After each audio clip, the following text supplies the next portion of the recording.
Hey, what's up? It's your boy Kendall Rodriguez here, and today I want to talk to you guys a little bit about the lenses that I use for taking portraits in the studio. So here we go.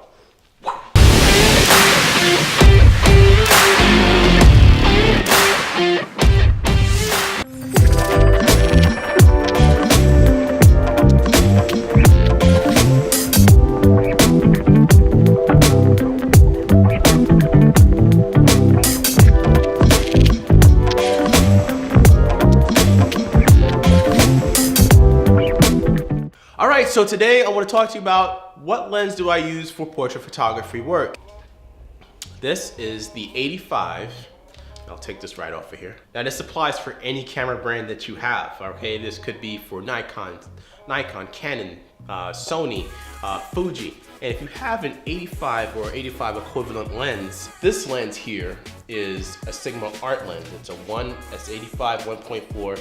It has a 1.4 aperture. So that means my depth of field is really, really shallow. So I'm gonna get that nice background blur that everybody loves to see in photographs. The subject is completely separated from the background and you have that nice creamy bokeh, especially with those little circle bokeh balls. I use this lens primarily for portraits. Now, do I always shoot at 1.4? No, but I use this lens pretty much because there aren't that many elements inside the lens. You see, the lenses are always made, if you don't already know this, lenses especially primes compared to zooms, are made up of fewer elements inside the lens. So there are fewer moving parts. So there's less distortion for the light to get through to create the image.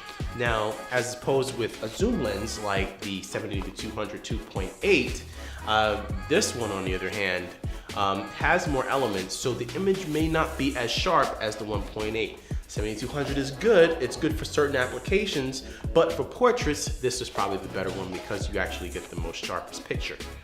Why did I get it? It's because I want the focal length and I want the bokeh effect. I want the subjects to kind of stand out from the background, and I want that really, really good professional quality that low aperture lenses like this one, a 1.4, can provide. Why did I choose this lens over the Sony G Master? It's a quite simple equation for me because of the cost. It costs more to actually buy the G Master lens than it does cost to buy the Sigma brand. Also shot video with it as well, and the sharpness out of this lens and the sheer amount of light that comes into this, even at higher apertures, really makes this a strong contender against the 70-200 for use. But if you like to set your shots up, you know where your shots are gonna be. You've done your production, you've done your shot list, you've gone through everything that you needed to go through, and you put everything together. This is your go-to. This would be your telephoto lens. Not every filmmaker uses a very long lens unless they're trying to create a different effect where somebody's walking down the street. But if you're in a room and you're shooting, or if you know where your shot's gonna be, this is it. This is it right here. I recommend this only because also look at the knurling here on the focus ring, right? You can easily attach a follow focus to that, and that would make life a whole lot easier because you see how wide it is. Usually, I don't have a follow focus yet for it, but I will get one eventually, and I know for a fact that this will be really easy to kind of install. This is not a really comprehensive review of this lens, but however, what I do want to provide was to provide my thoughts on it. Is it a great lens? Yes. I'll show you some pictures that I took of a firefighter last week, and the pictures came out absolutely amazing using this 85 1.4 lens.